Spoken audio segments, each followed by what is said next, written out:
রায়গঞ্জ বিশ্ববিদ্যালয়ে দুর্নীতির পাহাড়। ক্যাগ রিপোর্টে আরো তথ্য প্রকাশ। স্টাফ ক্যান্টিন থেকে অধ্যাপকদের পদোন্নতি, সবেতেই দুর্নীতির উল্লেখ।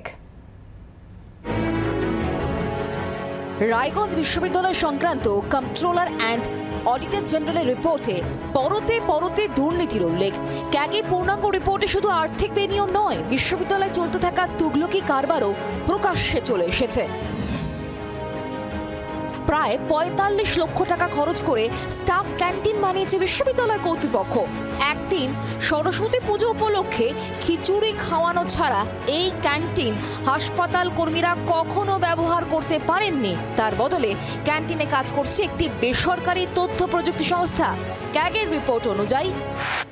রিপোর্ট অনুযায়ী কন্ট্রোলার অফ এক্সামিনেশনের কাজ দেখাশোনার জন্য এসকে ইনফোটেক নামে একটি তথ্য প্রযুক্তি সংস্থাকে ২৭ লক্ষ টাকার বরাদ দেয় বিশ্ববিদ্যালয় কর্তৃপক্ষ।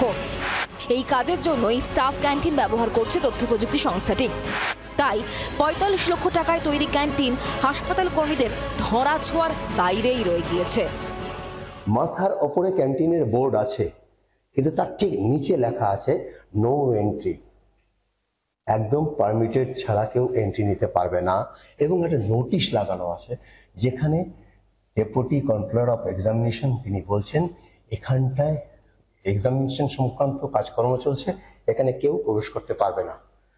আর এই যে কাজ করছে, যে সংস্থায় বরাত পেয়েছে, সেই বরাত নিয়েও কিন্তু বিস্তর অভিযোগ রয়েছে।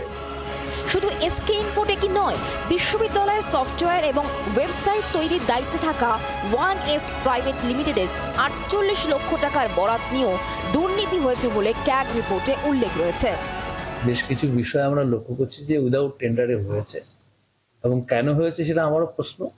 আমরা খোঁজখবর নেওয়ার চেষ্টা করছি, এবং যা উত্তর আমরা পাবো তার ভিত্তিতে পরবর্তী সিদ্ধান্ত আমরা গ্রহণ করব। সরকারি নিয়মে তোয়াক্কা না করেই ১২ জন অধ্যাপককে পদোন্নতি দেওয়া হয়েছে।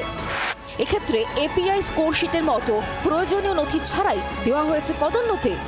সব মিলিয়ে রায়গঞ্জ বিশ্ববিদ্যালয় ক্যাগ রিপোর্টের যত তথ্য প্রকাশ্যে আসছে, ততই বড় দেখাচ্ছে দুর্নীতির পাহাড়। রায়গঞ্জ থেকে ভবানন্দ সিংহ রিপোর্ট, জি২৪ ঘন্টা। বাংলার আওয়াজ, বাঙালির আবেগ, জি২৪ ঘন্টা।